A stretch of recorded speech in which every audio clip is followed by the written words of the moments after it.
Then kaninang maadaling araw, tumulak kami patungo rito from Cagayan de Oro.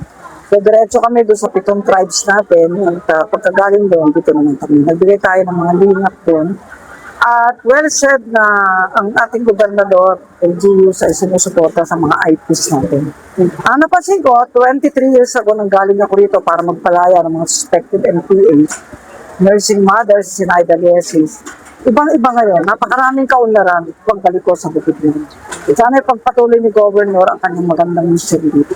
Ma'am, of all the PDRCs in Mindanao, bakit po kayo rito napunta sa Bukidnon? Kasi ito yung hindi ko pa napupuntahan eh. Pero napakaganda dahil pwedeng maging halimbawa sa ibang provincial jails ito na talagang hindi pinabayaan ng ating gobernador. Para ibang gobernador naman, bigyan ng tubig, pagkain, sapat na suporta.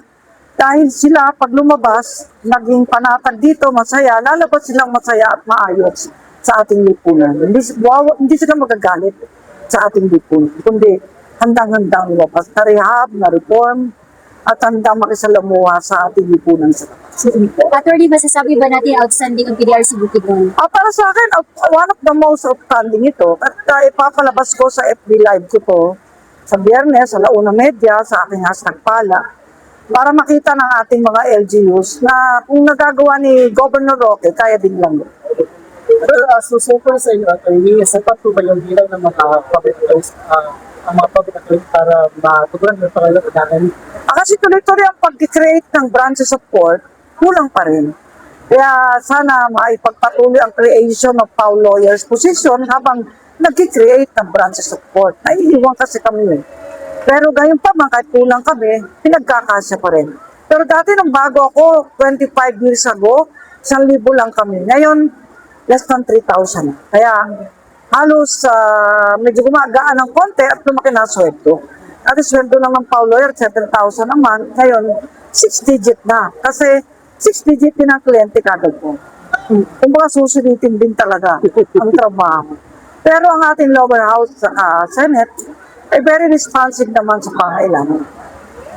Attorney, tanong po sa'yo, aside from being a lawyer, you are also a writer and you are a singer as well. Ano ba yung ibang mga talent na hindi pa napapakita? May bago po akong libro, pangalawang libro ko, nilaunch po kamakailan lang, Laws of Life. Napakamurang halaga lang para pati mga bata kaya. Isa pong mini pocket book yon. Napakamura. Ang ano po ng proceeds ay para sa ating indigenous peoples. At 5,000 copies muna, susunod 10,000. Hindi na po ako nakapagdala ngayon. So pagbalik ko po kay Gobiti, ako po sa libro. Napakaganda po ng libro. Okay, go, please. Ipasasalamat nyo lang po kaya Attorney Acosta kasi of all the PDRCs dito po tayo sa Bukidnon. Yes, of course. Dapat tayo malaki talaga yung pasalamat natin sa PAW, especially kay Chief Costa, kasi meron talaga silang puso sa mga PDL natin. Yung nakikita naman natin sa mga ginagawa nila.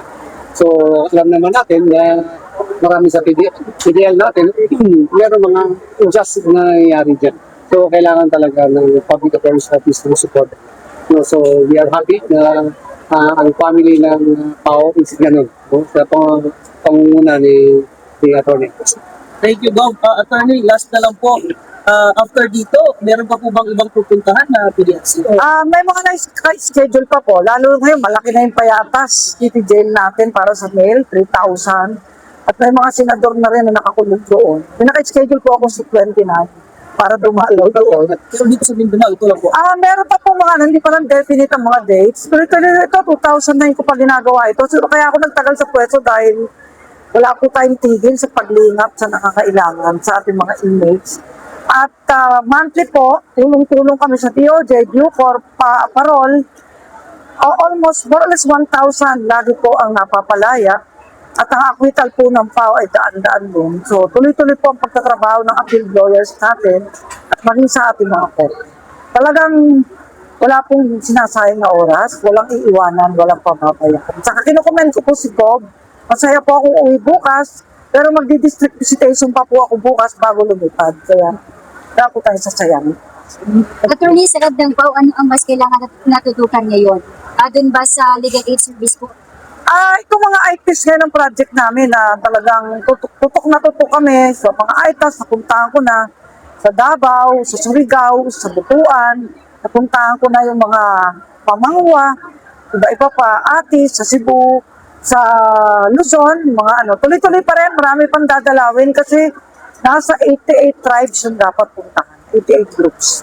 Attorney, thank you po. Design niyo lang po sa lahat ng mamamayang Pilipino dito dito sa Bukidnon, all over the Philippines. Ang mensahe ko po ay hindi ko po iiwan ang aking tungkulin, pangako ko po, tatapusin ko po ang termino ko hanggang ako po yung makarating ng 70 years old. Hanggang 2031 pa po ako. Kaya kahit mga nag-a-apply po, pasensya na hindi pa kayo makakaupo. Thank you po. Thank you,